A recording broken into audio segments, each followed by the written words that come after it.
Oke, assalamualaikum warahmatullahi wabarakatuh. Baik, di sini saya akan mempresentasikan dalam ilmu qawaid fikih, yang mana dalam kesempatan kali ini saya akan menjelaskan tentang bidah ibadah mahdoh, muamalah atau transaksi dalam menentukan skala prioritas. Kita ketahui banyak kaidah fikih yang ruang lingkupnya dan cakupannya lebih sempit dan isi kandungannya lebih sedikit. Kaidah yang semacam ini hanya berlaku dalam cabang-cabang tertentu dan disebut al-qawaid al-fiqhiyah. Nah, dalam cabang yang akan saya sampaikan ini, kita akan mengetahui bagaimana kaidah fikih dalam bidang ibadah, mahdoh, muamalah, dan juga transaksi dalam menentukan skala prioritas. Yang mana dalam kaidah yang pertama adalah darul mafasidi maqaddam ala jalbi musallih. Menolak kemafsadatan didahulukan daripada meraih kemaslahatan. Kaidah ini menegaskan bahwa apabila pada waktu yang sama kita dihadapkan antara kemaslahatan umum dengan dihadapkan kepada pilihan menolak kemafsadatan atau meraih kemaslahatan, maka yang harus didahulukan adalah menolak kemafsadatan. Karena dengan kita menolak kemafsadatan lebih dahulu, otomatis kemaslahatan akan bisa kita capai. Tapi kalau misalnya kemaslahatan yang kita dahulukan tapi itu memiliki efek mufsadah atau keburukan, pasti mufsadah itu nanti akan datang di kemudian hari. Jadi yang pertama yang kita harus kita cari adalah titik mufsadahnya. Nanti kalau mufsadahnya sudah hilang, hal-hal yang buruk ini bisa udah hilang, nanti pasti kemaslahatan akan datang kepada kita. Dan yang selanjutnya adalah al-muslahah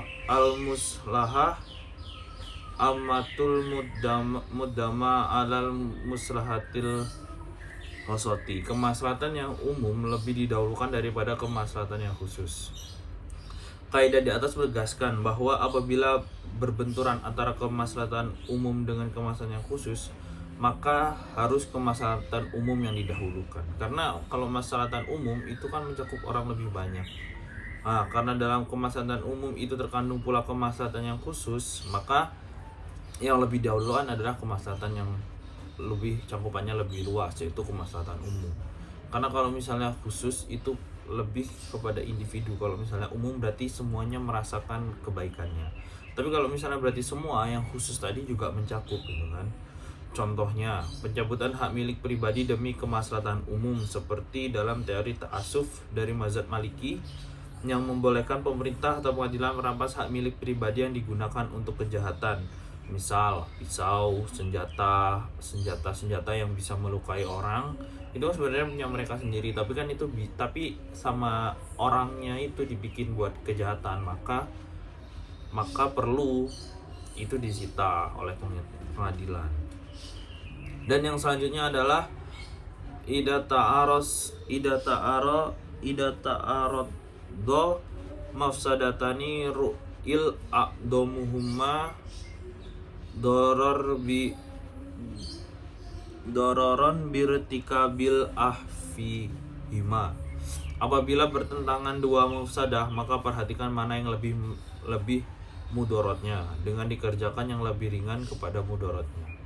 Dengan kaidah ini maksud manakala atau di suatu waktu kalian mendapatkan dua mufsadah, itu harus ditimbangkan mana yang lebih mudorot atau mana yang lebih buruk dampaknya daripada yang dua tadi. Kalau misalnya ada dua mufsadah yang ada yang lebih ringan, maka yang perlu diambil yang lebih ringan. Tapi kalau ada yang lebih buruk, yang ditinggalkan ini yang lebih buruk. Nah, itu maksud dari kaidah ini. Contohnya adalah merusak fisik itu adalah kemudaratan. Ya, kita tahu merusak fisik adalah kemudaratan, tapi membiarkan penyakit dalam perut yang bisa membawa kematian adalah lebih besar mudaratnya. Maka diperbolehkan seorang dokter itu untuk membelah pasiennya dalam melakukan operasi, itu diperbolehkan. Kan itu kan merusak merusak tubuh, tapi kan itu mudaratnya lebih baik daripada kematian seseorang. Lanjut, kaidah yang selanjutnya adalah mar'atul yang mana menjaga memelihara tujuan selama didahulukan daripada memelihara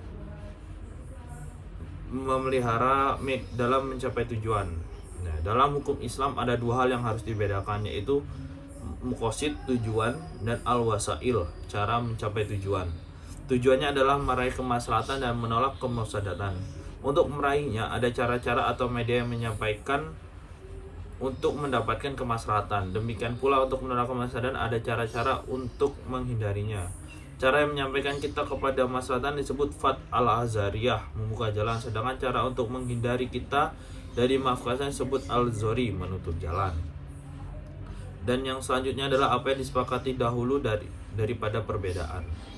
Apa yang disepakati dahulukan daripada perbedaan. Keadaan ini menjadi penting dalam kehidupan bersama yang dibangun atas dasar persamaan dan kesepakatan konsensus. Di samping dikembangkan secara harmonis, perbedaan-perbedaan sebagai unsur dinamisator dan pemberi warna dalam kehidupan. Singkatnya, tanpa persamaan kehidupan tidak bisa dibangun dengan aman dan tertib. Yang selanjutnya adalah memelihara yang telah ada adalah lebih utama daripada mengharapkan hasil yang belum ada.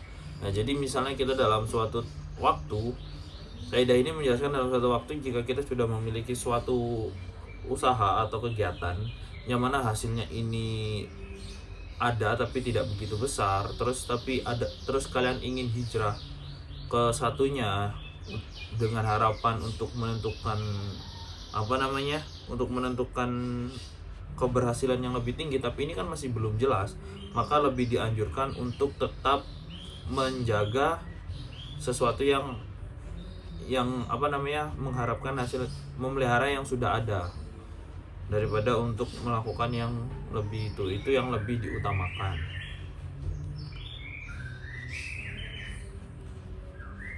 Dan yang selanjutnya adalah apabila saling bertentangan antara ketentuan hukum yang mencegah dengan yang mengharuskan pada waktu yang sama, maka didahulukan mencegah. Kaidah di atas menegaskan bahwa apabila ada dalil atau bukti kenyataan yang bertentangan antara yang mencegah dengan yang mengharuskan pada waktu yang sama, maka didahulukan yang mencegah. Karena kita tahu kan, ya contohnya aja dulu ya, menyewakan rumah kepada B untuk waktu 1 tahun, kemudian sebelum habis 1 tahun si A menjual kepada C sebelum habis kontraknya kepada si B. Dalam hal ini mencegah penyerahan adalah rumah si A yang sedang dikontrak si B, dengan yang mengharuskan penyerahan adalah rumah kontrakan tersebut dibeli oleh C dan dari si A. Maka dalam kesempatan ini, ini harus ada yang harus pada waktu yang sama, maka didahulukan yang mencegah tersebut. Berarti si A harus bisa menahan agar rumah ini tidak terjual kepada si C. Atau kalau misalnya si rumah ini pengen dijual, lebih baik dijual saja daripada dikontrakkan kepada si B. Jika si B mengetahui ini, ya harusnya ada ada omongan atau ada pembicaraan yang baik antara ini. Jadi lebih baik si tuan rumah tadi, si A tadi, tidak menjual rumahnya kepada si C karena rumah itu masih dikontrak oleh si B. Jadi harus menunggu si B selesai. Dan yang selanjutnya adalah melanjutkan hukum yang telah ada daripada yang lebih kuat daripada memulai.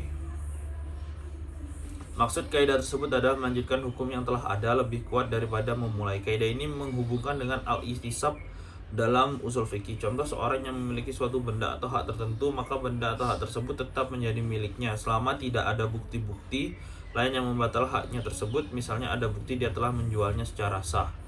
Bahkan barang yang hilang atau dicuri orang, maka barang tersebut menjadi hak pemiliknya sebab dia telah memiliki sebelum benda itu hilang.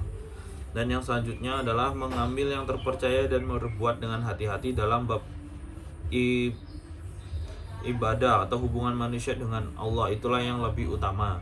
Kaidah ini menghendaki bahwa dalam masalah hubungan manusia dengan Allah harus mengambil dasar yang kuat dalilnya dan harus dilakukan dengan hati-hati. Oleh karena itu tidak mengherankan apabila seorang muslim telah melakukan ibadah haji misalnya, tetapi dia selalu ingin melakukannya untuk kedua atau ketiga kalinya karena dia merasa pada haji yang pertama dan ada kekurangannya, sehingga batin tidak merasa puas, padahal haji kedua dan seterusnya hukumnya sunnah. Jadi kesimpulan dalam ini adalah kaidah fikih dalam bidang ibadah mahdhah, muamalah atau transaksi dalam konteks skala prioritas sangat mementingkan kemaslahatan dan menghindari kemufsadatan.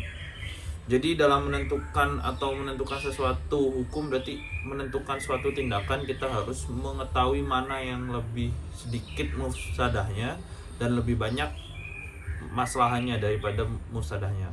Nah, karena kalau misalnya dalam hal yang dihadapi dengan sama-sama memiliki mufsadah, maka kita harus mencari mana yang lebih dikit kemudaratannya daripada kita harus mencari lebih dikit kemudaratannya agar lebih baik untuk kemaslahatannya nanti. Jadi sekian dari saya. Assalamualaikum warahmatullahi wabarakatuh.